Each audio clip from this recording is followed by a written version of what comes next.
At the awards on Tuesday and sort of gave you back and certainly said some encouraging words. Did that help that maybe the void of kind of silence had been finally filled? Well, from my point of view, I think that one would hope so, but I think that also the efforts of the team and the turnaround of results over the period of time that I've been here speaks for itself. You know, I think that asking the players to commit has been as one that they've taken up really from day one, and I think we've improved the level of the team consistently now from the beginning. I think there was a middle period in January, February where we dipped down, but we've come back strong again. We've faced all the obstacles we've faced and come through those with injuries. And players, I think, are giving everything they've got at the moment, and I think that's why the results are where they are at this minute in time, and where our position in the league tells us we've done that. Are you enjoying the job you're doing? I always enjoy the job. It ain't a job anyway. So I think that I wouldn't come back into football if I didn't enjoy this job.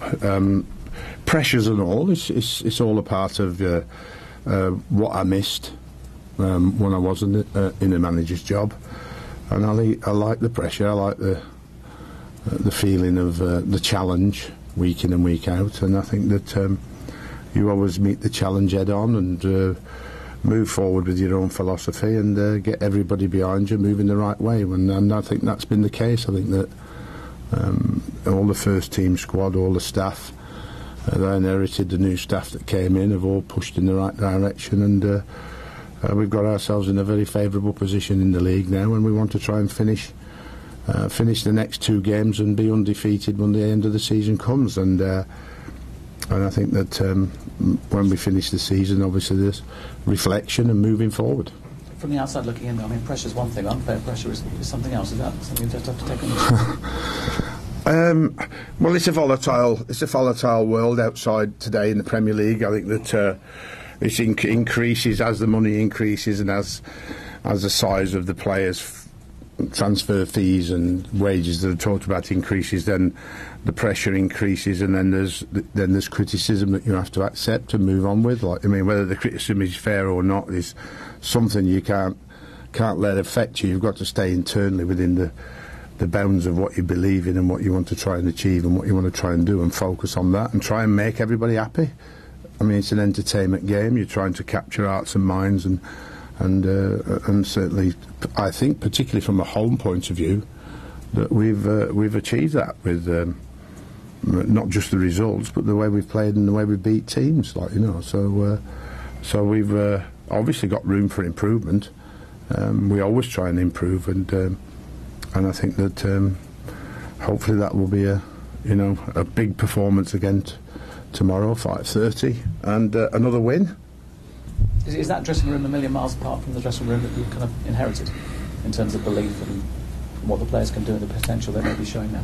I think it's always similar on the basis there's a lack of confidence when you first arrive, because you're here because things are not going well, which I don't think anybody expected at the start of the season, and you get the position of trying to turn that around. And you use your abilities and experience with the rest of the staff at the club to pull the players through that bit of lack of confidence that they have, and try and build that confidence again. And you do that by finding out how best the team can play with the squad that's available to you. How much would you like a pre-season with this group of players? Very much so. I think that as ever, you know, pre-season, when everybody goes away, I mean, the difficulties of World Cup, of course, but pre-season in terms of what we're going to do when we start back is all in place. Like, I mean, what happens at the end of the season for recruitment of players or players out is another matter. That's pure speculation at the moment, because you can only react on what happens on a day-to-day and a week-to-week basis. Like, I mean, so you can say this or say that, but realistically you have to wait to see what's available, and then you have to wait to see if anybody comes for your players that they may want, and whether everything falls into line from the negotiations, then you decide as a board and as a football club altogether which is the right thing to do for the football club. And the fans would like to be top 6, even perhaps top 4. Are you confident with this set of players and maybe the additions you'd make, they could fulfil those dreams?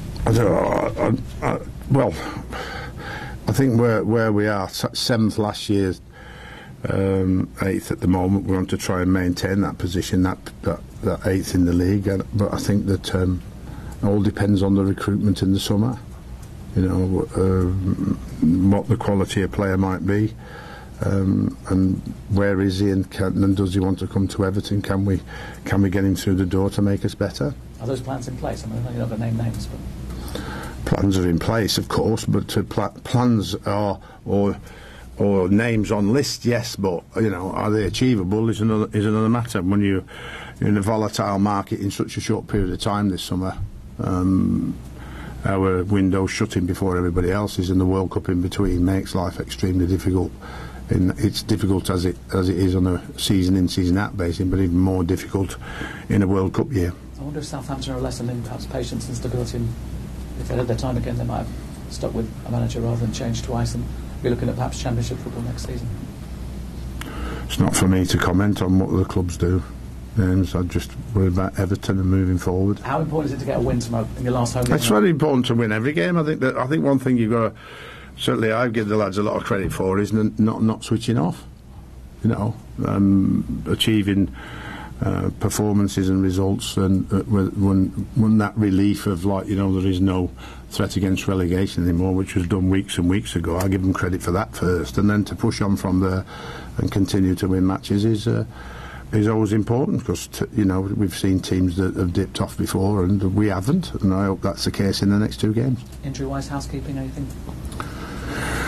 Just a norm.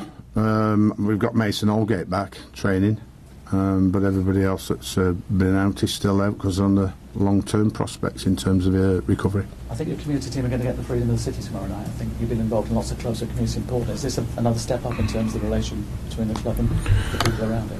Well, I think I've said many times, I think that being out in Everton in the community has massively impressed me in the period of time that I've been here, and being out and about and seeing what areas and where they make an impact and what they do is absolutely fantastic. I think, like I said, I've had many Premier League clubs, but I've never seen anybody, you know, anything as good as Everton in the community, so they deserve everything they get.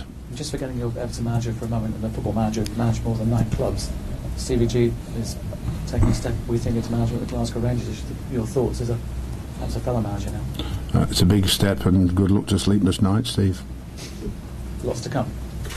Well, it's a big club, like I said, and his first time as a manager, so he'll find out when he's sat behind the desk how difficult it can be. Thank you.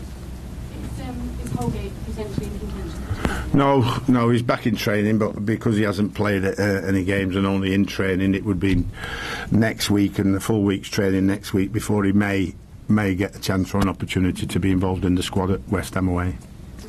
Sorry. Go ahead. No, Calvert-Lewin's out. He's unfortunately got a small stress fracture in the bottom of his back. So.